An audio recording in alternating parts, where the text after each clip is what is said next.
Okay, in this video, I'm going to show you how to do the initial sync between Intuit Field Service Management and QuickBooks Enterprise. Okay, so we're going to go first in Field Service Management. We're going to review and make sure a couple things are matching. So under our company here and our class settings, all right, if class tracking is turned on in Field Service Management, it's also got to be turned on in Enterprise. So up under Preferences and Accounting Preferences, and we have our class tracking there, so they both have to be turned on. If you are using multiple warehouses, make sure that that is turned on in your advanced inventory settings here, so we can go into that in another video. If your employees, if you're going to be tracking time for your employees, the time tracking has got to be turned on under each individual employee here. So click on My Employee Center and double click on the employee himself. And then under Payroll and Compensation Information, you've got to have the use time card data or use time data to create paychecks. So that means that this person now can create time cards. Okay. The other thing that has to be matching is that if you have inventory in Field Service Management, you've got to have inventory turned on in QuickBooks. And sales tax, same thing. If sales tax is turned on in Field Service, you've got to have it turned on in QuickBooks. And let's go see where you have those turned on in here. It's under Financial, and then we have our basic invoice settings, and it says here, do you charge sales tax? Okay, so all those fields have to match. All right, so then we go to our company, and we have our integration here. And all this is under settings, of course. So it gives us a list of everything that syncs. It syncs our customers and items back and forth between the two, Field Service Management and QuickBooks Financial Desktop. It also exports from Field Service invoices, payments, texts, and time cards. Okay. So it's going to ask you, do you want to integrate with QuickBooks? You go ahead and say yes. Then it's going to ask you for the client authentication code. This is just needed during the first sync, okay? So you won't need this again, just during the first sync. So I usually do ABC123, okay? But you could do any type of files. You could do 1, 2, 3, 4, 5, whatever your password is, but you'll just need to remember it once, okay? And then you're going to go ahead, we'll save this first. And then you're going to go ahead and install the integration client.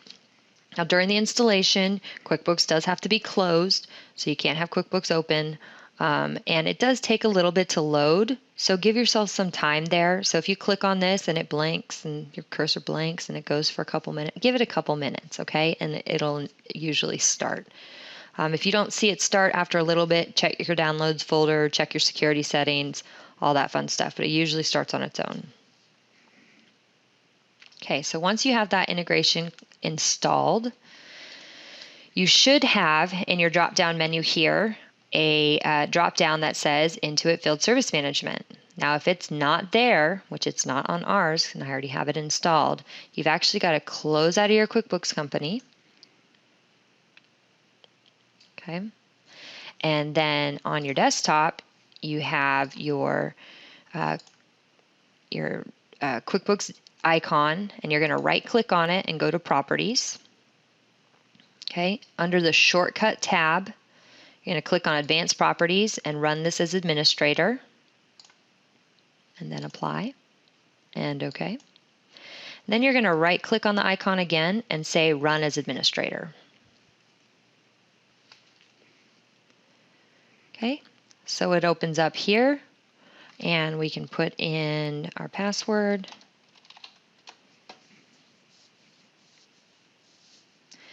Now, if it still doesn't show up in our dropdown, there's one other thing that we'll have to do, which is go and cut it's called the QB shim if you do Control Elite, okay, and you go to the Task Manager, and you have your Events shim see if it's in here. It's not going to be in here yet, I guess. I'll show you in a little bit, but it'll have your something advanced shim in here, and you'll want to end that process in order for that drop down to show in your file menu. So the first thing it's going to do is you have to be logged in as admin, of course, in QuickBooks. You should be in single user mode. And it's going to prompt to you, Intuit Field Service Integration wants to connect to your file. Is this okay for it to connect to your file? So we're going to go ahead and say yes whenever the company file is open. You can say yes and log in as a certain user. So you can select a user called Field Service Management. That way you can track every time they make a change in your file. It'll show the user as Field Service Management.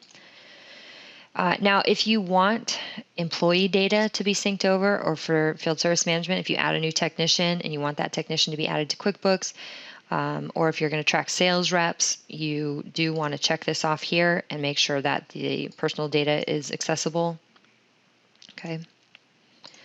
And then again, it's going to ask me for a second pop-up in just a second here once it starts the integration. And it's going to say that Corrigo, that was the field service part of it, but Corrigo, who powers field service, also wants access to the file. So we're going to say yes on both of these and say OK. Now once those are both done, notice under my file drop down I have the Intuit Field Service Integration now. That should be there. And I can synchronize my customers and jobs. I have settings also. Okay, and that's what we're about to go through right now is the settings. It does take a little bit to load on these things, so just be patient with it, give it time. It's not just click, click, click. We're talking about merging a database or connecting one database from the cloud into a database on your desktop, so it could take some time. So we have our basic settings here. So if updates have been made to an item in both Intuit Field Service and in QuickBooks during the sync, who wins? Usually QuickBooks is going to win, okay? Most important thing is keeping the integrity of your financial file. Okay, so you want to, usually QuickBooks is going to win. How often do you want it to prompt you to synchronize? 1 day, 2 days, 3 days after you've done the sync before? How often do you want to create backups? You might as well do it daily. When do you want to delete backups? Backups older than, I usually change this to 30 days of backups just in case. Okay, where are you going to store your backups? Here, and you can click over on the side and browse to where you want to actually store them. We also have our advanced settings over here, advanced settings tab, and it's going to pull this up. Again, notice that it takes a little bit to load, so you got to be patient. I'm definitely one of the least patient people when it comes to computers loading things, but with this, you just have to let it go, and it'll load eventually. Okay. So it says, do you want to turn on on-demand sync? Yes, it allows you to sync automatically behind the scenes. Do you want QuickBooks to be automatically updated when new jobs are created? Yes, I usually turn this on and say every 30 minutes have it update, okay? Because it can run a little slower during the updates if you don't have a very, very quick computer, okay? Also up here, we also have under the drop-down, I clicked on that little circle, and I have the advanced settings here, and this is it's called the client repository file. This is your log file. That's going to say every time you do a sync, this is where the sync log file is going to go. Okay, so you have to go through the first sync initially in order to create the log. And then in the future, you can override the location where it saves the log to a shared folder so that multiple people can have the sync on their computers and they share the same sync log. So it's not going to create any conflicts there of who's done the sync and not knowing this computer did a sync and that computer did a sync. It'll be a shared log. Okay. So I'm going to go ahead and say next here. And make sure and read through these, of course. Don't just go based off of what I've said in this video. Make sure and read that this is settings for your company, okay? So the authentication code here, you want to put in the code that you entered into your field service management. Let me show you again what the code you put in right here. Actually, I think I changed it. Let me just make sure. Okay, so I'm going to save it. Okay, and then it's going to ask you what is your field service company name. That's the name that is here under your company name. Also, it would be up here under your business profile, okay? And it has to be the exact name, otherwise it won't find it. So let's try this. Next. Okay. So now it's reaching out to the internet and saying, all right, we've got the authentication code and we've got a company name. Do these two match to which field service file or which database file? Okay, so it matched. Now we have our customer settings. So our default customer type. What do you want your default customer type to be? Commercial should be mapped to which customer type. Residential should be mapped to which customer type. Okay, and that is based off of your customer types from online. Intuit Field Service customer name to company name in QuickBooks. So you want the customer's name to be the company name, or do you want the company name to be the company name?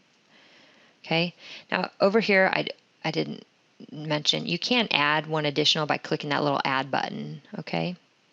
And notice how it says create as a child for, it's cute, it's a sub for, okay? When you want, how do you want to sync? Do you want to sync the customer in all levels of jobs or just the customer level? And notice this is something that you can only set once.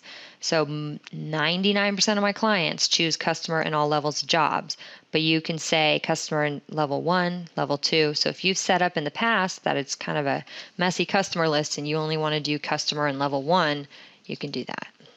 Okay. So I'm going to say next. Now it's going to take me to the next screen, which is my item synchronization settings. Okay, the default when you add a service item to QuickBooks, the from field service. This means you've already added it in field service. Okay, now when it gets added into QuickBooks, what do you want the default account for service items to be? So you usually want to choose some sort of income account. Okay, is it defaulting to taxable or non-taxable? Now, of course, when these come into QuickBooks, they're going to tell you what comes into QuickBooks. And they're also going to, that way you can print out the list and go in and look at it and change the setup if you don't agree with the way that it was set up, okay? But this is just what it's going to default to. All right, when adding a non-inventory part, what should it default to? We're going to go down here again to income and choose materials, and it's taxable. Okay, you can add price list categories here. So if you have a generic price list, you can add that there. But it's going to say, QuickBooks service items are associated with service items. Non-inventory parts are associated with non-inventory parts, and inventory parts are inventory parts in QuickBooks. Okay. When adding sales tax items, what should the default agency be? So we're going to go down and say state board or state comptroller. And then next.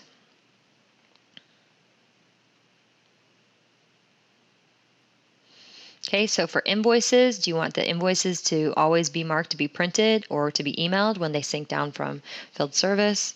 Do you want the work description in the invoice to be exported to QuickBooks? So what that means is on your work order here, let's look at a completed work order. The information here, description done. Do you want that description to flow through onto your invoice? Usually a good idea. Where do you want it? On the top line or on the bottom line? I usually say top. Do you want to populate the sales rep field? So I'm going to say yes. So the sales rep field will be populated with the primary tech from the work order online. Okay, and again, if you want to have that feature, you have to have in your preferences, when you set up the integration, allowing it to integrate into QuickBooks, you have to check mark that little box that says allow it to access Social Security numbers, etc. Okay, which invoice template do you want to use? Okay, on a subtotal, what subtotal item? You can only have one subtotal item in Field Service Management, not multiples. So what subtotal item do you want it to come in across as? And then you can also only have one discount item in Field Service. So anytime you apply a discount, it's going to send it to this item in QuickBooks. Okay, if you want to mark the invoices as pending, you can check that off there. That way, if they all come, anytime the invoices come across, they all get marked as pending and you can go in and review them before they get posted. Not very many of my clients do that, by the way. It sounds great, but it's a lot of work. Okay, and then if you have You don't have to do this. This is not required, okay? But if you have other charges, do you want it to be linked to, generic labor item? Which account do you want it to be linked to? Generic parts item and miscellaneous items. Where do you want it to be linked to? And then here, this is a big deal, okay? So do you want to, when an invoice comes across into QuickBooks from Field Service, do you want to use the work order number, which is the Intuit Field Service invoicing number, or do you want to use QuickBooks invoice number? If you do monthly recurring invoices for clients, okay, you probably want to use QuickBooks invoice numbering. So what it'll do is, you have all your invoices coming from Field Service Management. They're all coming down, and then you run your monthlies. And then the next time invoices come down, it's going to pick up the next invoice after the invoice number for your monthlies. So it'll automatically pick up the next invoice number it's supposed to. All right. It'll still put that work order number in the memo field. So this is something that most of my clients do. Again, use QuickBooks invoice numbering. We're going to go ahead and say next here. Do you want to import customer site information for time records? So are you going to import time? Yes. Okay, and then what's the default? You can only choose one payroll item per, so hourly. What's the default rate? $10 an hour. Overtime, choose your overtime rate, okay? And overtime is time and a half, so 15, and double time is $20 an hour. Now you can set up your time rates as far as overtime and double time in Field Service, so check out that video on how to set up our preferences in Field Service Management. So I'm going to go ahead and say finish here. Okay, so once we finish, it's going to ask us, are you ready to sync with Field Service Management? So I'm going to go ahead and say yes.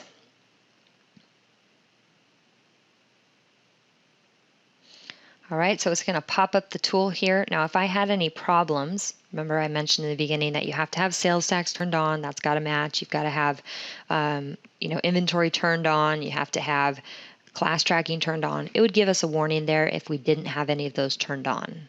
Okay. So it would give me a little warning box down here if I didn't have any of those turned on. So it automatically went to next because there were no changes. But now, because this is the first sync, there's going to be some changes. So it's going to halt here, and I've got to approve everything. So I'm going to say next. Okay, so it's going to match up. Non is non, tax is tax, tax is tax. Okay, so we're going to go ahead and match all those up, and it's going to sync, make sure that they all match. Now it goes to the sales tax items. So it's telling me it's received 3 updated sales tax items from Field Service and 10 from QuickBooks. So I get to go in here and see. So these are the ones you can see synchronized from QuickBooks. Okay. This is from Field Service is going to be added to QuickBooks because they're set up in Field Service. And these are in QuickBooks that are going to be added to Intuit Field Services. Now you can always click on any of these and say don't sync it right now. So let's say that this East Bayshore County /county is an old sales tax item we don't want to use anymore. So we can say do not synchronize this, and then you go in and you make it inactive, and then it won't try and synchronize again. Okay, so I'm going to say no on that one and no on that one. Then we click next. Okay, so it's going to tell us everything that's been happening in the sync, everything that's being synchronized. The nice part about this is it does give you an error log, so if there are any errors, it'll allow us to print it up. Okay, next it's going to go through to change sales tax groups. Same thing, gives us the option to stop it if we want to. We're going to go ahead and say next. Okay, now it's doing change customers. Be sure and watch our video on how to mass clean up your customer list because it's a big deal. If your customers aren't set up the right way, you're going to have a lot of errors here and you're going to have to go change it anyway. So I didn't change it yet because I wanted to show you the error log here. So we're going to go ahead and say next here. So it tells me what's coming from QuickBooks and going up and what's coming from Field Service and going down. QuickBooks up. Okay, then you can stop it at any time, of course. All right, so we're going to go ahead and say next. So it's going to start doing this synchronization. And it'll take a little bit to run through this. So I'm going to go ahead and pause while it runs through this part so I can show you the error log afterwards. Okay, so now it's gone through and it gives us our errors or our warning list. So you can go ahead and actually print this to a PDF. Okay, so when it opens up there, you can print it out, and then that'll let you go in and review. So if I open up this document here, this PDF, it'll let you go in and review which dependencies there are. Okay, so all these customers have a sales tax item called East Bayshore set up as their natural sales tax item. And since we didn't sync over that East Bayshore sales tax item, it gives us all these warnings. So we can go in and edit those customers and change that. Okay. I'm going to go ahead and say next though, and we'll fix those later so we can continue with the sync. So it's going to give us all our updated items. Okay, so it's going to receive 23 updated items from Field Service, 54 from QuickBooks, and it's going to prepare for the sync here. And once it's ready, we're going to look at the next and see which items are coming from Field Service and which are coming from QuickBooks. Okay, so it has all these test items going in, all these items coming from Field Service back into QuickBooks. Okay, so most of the time when you're setting this up, you won't have things coming from Field Service, but I'm going to go ahead and say next.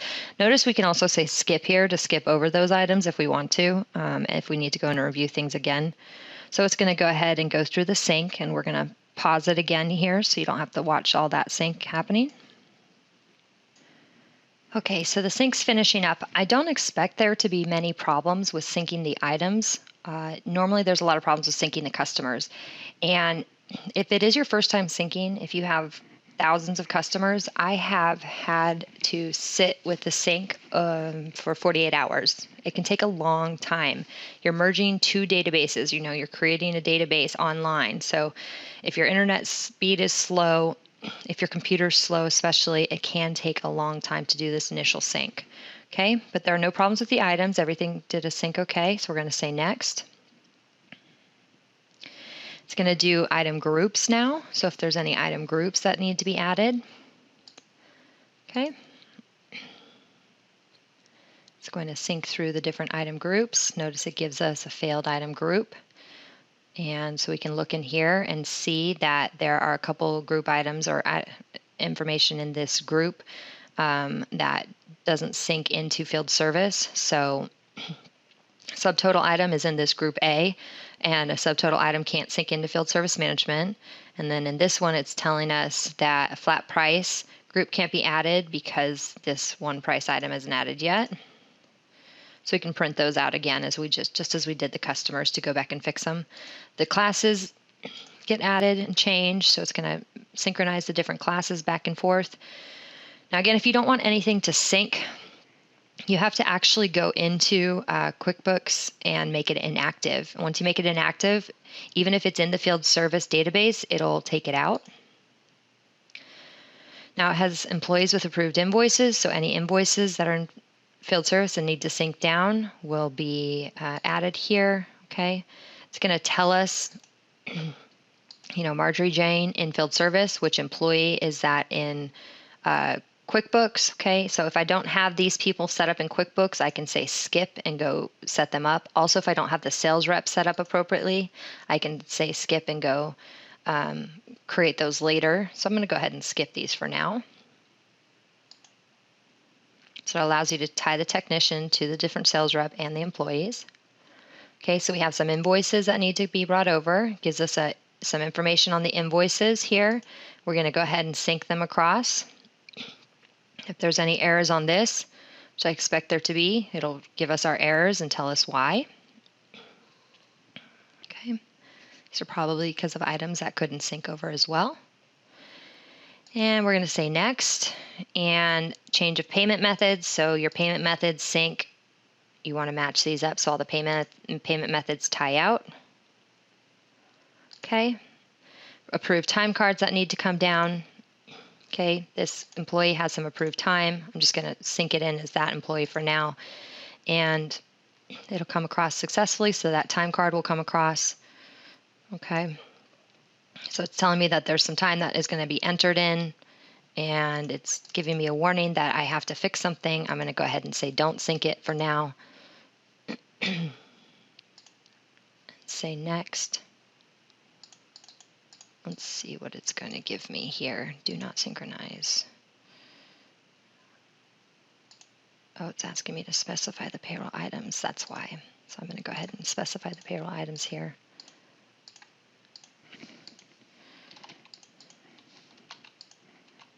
Oops. Okay. Now it'll let me go ahead.